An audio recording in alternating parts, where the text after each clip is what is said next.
Baik, selamat bertemu kembali dengan saya Nur Hamid, dosen Politeknik Wanagarestan. Pada seri keempat cash flow ini kita masuk ke penyusunan laporan cash flow dengan metode indirect method, khusus untuk bagian investasi maupun bagian financing. Ya, pada video ketiga kita sudah bicara operating, maka kita lanjutkan dua aktivitas lagi. Baik, untuk menyusun dua bagian ini, maka saya ingatkan kembali sumber informasi yang akan kita gunakan. Yang pertama adalah komparasi eh, non current asset di sini dari tahun 2017 dengan tahun 2016, ya. Terus kemudian kita juga akan melihat komparasi di sisi ekuitas maupun liabilitas, terutama untuk yang non current, ya. Di sini ada bonds payable, ya. Terus yang tidak kalah pentingnya adalah tambahan informasi, karena ini adalah saling melengkapi ketika hal ini. Seperti saya contohkan di, kalau nggak salah di video kedua atau pertama, contoh di sini misalnya ada equipment, ya, senilai atau kenaikan senilai 17.000. Nah, ini perlu kita cek lagi di sini nih. Ya, apakah kenaikan senilai 17.000 ini memang betul-betul semuanya itu 17.000 itu adalah pengeluaran cash untuk penambahan equipment atau ada hal lain, ya. Jadi kalau kalau kita salah memasukkan nanti di dalam laporan penyusunan cash flow-nya bisa salah. Nah, ternyata ya, kalau rekan-rekan perhatikan di additional information di nomor 2 kita dapatkan bahwa pada periode tersebut di tahun 2017 ada penjualan equipment, ya, senilai harga perolehannya adalah 8.000, terus kemudian dijual dengan harga 4.000. Jadi ada pengurangan harga perolehan 8.000 di sini nih. Dan kemudian di informasi nomor 4 ternyata juga ada pembelian equipment yaitu seharga 25.000. Jadi kalau kita hanya mengandalkan increase-decrease-nya dari komparasi neraca, maka ketika kita menyusun itu bisa salah. Karena dari kedua poin ini, 2 dan 4, maka kita nanti akan mengikuti itu dalam proses penyusunan laporan cash flow-nya. Oke, kita lihat satu persatu berdasarkan, saya melihat berdasarkan ini ya, penyajiannya berdasarkan additional informasi yang ada di sini. Ya. Yang pertama terkait depresiasi. Depresiasi di sini ada 6.000 untuk building dan 3.000 untuk equipment, dan ini sudah kita masukkan di dalam komponen ketika nyusun kegiatan operasional. Ya, kita tambahkan di sana. Kemudian nomor 2 adalah ada penjualan equipment senilai 8.000 dijual dengan harga 4.000. Diketahui akumulasi depresiasinya senilai 1.000. Jurnalnya masih ingat ya rekan-rekan ya? Jurnal penjualan seperti itu. Baik, saya akan merimain kembali. Nah, ini di sini terkait penjualan equipment di sini ada, sorry, terkait equipment ada pembelian senilai 25.000, terus ada penjualan senilai cost-nya 8.000 dijual harga 4.000.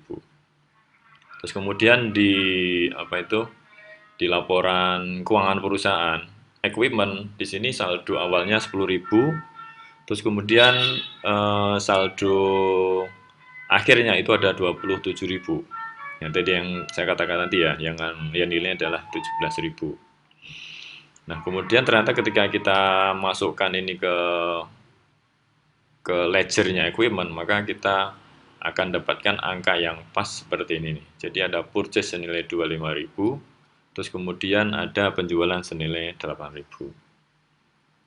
Kalau jurnal penjualannya masih kan ya, kita akan mendapatkan cash senilai 4.000, kemudian kita menghilangkan akumulasi depresiasi dan equipment yang kita jual senilai 8.000. Nah, dari sini kemudian kita bisa langsung baru bisa memasukkan ke laporan cash flow. Ya, kita akan mendapatkan cash senilai 4.000 dari penjualan equipment, terus kemudian kita akan keluar cash senilai 25.000. Jadi cara penyajiannya seperti itu. Ya. Oke, di sini ya rekan-rekan bisa melihat di situ ada disposal of plan asset atau penjualan plan asset senilai 4.000, kita dapat uangnya itu, ya. Terus yang 8.000 bagaimana? 8.000 itu kan harga perolehannya. Sedangkan yang real cash yang kita terima itu adalah 4.000. Terus loss and gain bagaimana? Kalau gain itu kan nanti akan menambah cash yang kita terima ya. Tapi kalau loss itu kan sebetulnya oke mengurangi, tapi sebetulnya nggak ada unsur cashnya gitu loh. Unsur cashnya nanti ada di komponen cash itu sendiri. Ya, sehingga ketika kita susun di sini maka loss on disposal of plan asset sudah kita masukkan ya di bagian operating dan kita keluarkan dari situ tuh. Ya, dalam arti ini sudah menjadi bagian dari penerimaan cash yang ini disposal plan of asset ini. Ya, itu terkait equipment seperti itu. Jadi kita tidak bisa hanya mengandalkan informasi komparasi saja, tapi juga informasi tambah lainnya. Kemudian selanjutnya informasi berikutnya adalah perusahaan membeli tanah senilai 110.000 dengan mengeluarkan bonds. Pertanyaannya adalah apakah ini ada unsur cash? Tidak ada. Ya, dan kemudian ketika kita cocokkan di ledgernya tanah maupun bonds payable itu sudah klop ya. Jadi land itu ada kenaikan senilai 110.000 sehingga nanti land itu menjadi 130.000. Terus kemudian bonds payable itu juga ada kenaikan dengan jumlah yang sama seperti ini. Cuman ini memang tidak ada kaitannya dengan cash sehingga di dalam penyajiannya kita wajib tetap menyajikan cuman di bagian di bawahnya. Nah, contohnya di sini nih. Jadi disclosure sini ini adalah setelah laporan cash flow, perhitungan cash flow itu sudah diselesaikan. Jadi ditaruh di bawah. Baik, itu yang kedua. Kemudian yang ketiga, informasi ketiga adalah perusahaan ya ada tambahan mengakuisisi bangunan senilai 120.000 secara cash. Nah, kemudian dari informasi tambahan ini kita cek nih di bagian komparasi. Di sana ada building awalnya 40, kemudian saldonya 160. Kalau kita tambahkan 120 sudah pas belum? Ternyata memang sudah pas. Nah, sudah pas ya sudah. Ya, angka ini sudah bisa kita langsung kita gunakan untuk dimasukkan di laporan cash flow. Ya, karena membeli berarti ada cash outflow di sini nih. Ya, negatif atau dalam tanda kurung 120. Baik. Informasi berikutnya adalah perusahaan ya mengeluarkan ordinary share ya senilai 20.000 dan kita lihat di ledgernya atau di ledgernya share capital ordinary ataupun di komparasi neracanya ya di bagian sisi ekuitas di sini ketika saldo awal 50 kita tambahkan 20 ternyata sudah klop menjadi 70. Nah, seperti ini berarti sudah bisa kita langsung dimasukkan ke laporan cash flow senilai 20.000.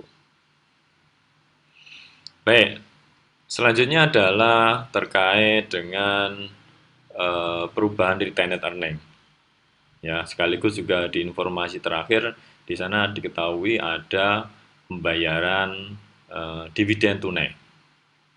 Ya, senilai 29.000. Ingat ya, share dividen ataupun cash dividen nanti di dalam perhitungan retained earning itu nanti akan mengurangi.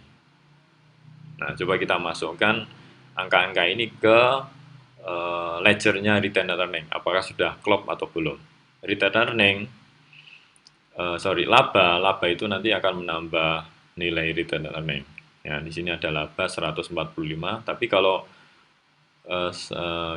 seperti ini saja, misalnya saldonya 48 ditambah laba 145 ternyata belum klop. Oleh karena itu tugas kita adalah mencari nih di sisi debitnya nih, oh berarti ada apa nih sini nih, berarti ada pengurang. Nah pengurangnya retained earning, ya salah satunya adalah dividen tunai, yang nilai adalah 29.000. Oke ya, jadi net income sudah kita sajikan di bagian operasi, ya. Nah selanjutnya adalah pembayaran dividen. Pembayaran dividen sesuai dengan format yang digunakan di bukunya Keiso itu nanti kita masukkan di bagian financing ya. Jadi ada pembayaran dividen senilai 29.000. ya. Nah, ketika semua informasi itu sudah kita masukkan semua, ya, plus kita juga mengecek di bagian komparasi sudah tidak ada lagi, maka sudah lengkap harusnya, ya, sudah semua kita masukkan. Tinggal kemudian kita hitung di sini ada net cash, net increase-nya senilai 22.000, terus kemudian ketika kita tambahkan dari saldo cash di awal tahun itu ada 33.000, sehingga kita memiliki saldo cash senilai 55.000. Kali ini sudah klop, berarti eh, insya Allah, ya, proses penyusunan laporan cash flow kita sudah tepat. Ya, ingat ya, belum tentu yang sudah klop itu sama seperti dulu ketika kita nyusun worksheet. Belum tentu yang balance itu benar, apalagi tidak balance. Nah, baik, seperti itu ya, kurang lebih bagaimana kita menyusun laporan cash flow menggunakan indirect method. Pada video berikutnya kita akan membahas menggunakan direct method. Kurang lebihnya saya mohon maaf. Kalau ada pertanyaan silakan hubungi alamat email yang tertera di sini. Dari saya cukup sekian. Assalamualaikum warahmatullahi wabarakatuh.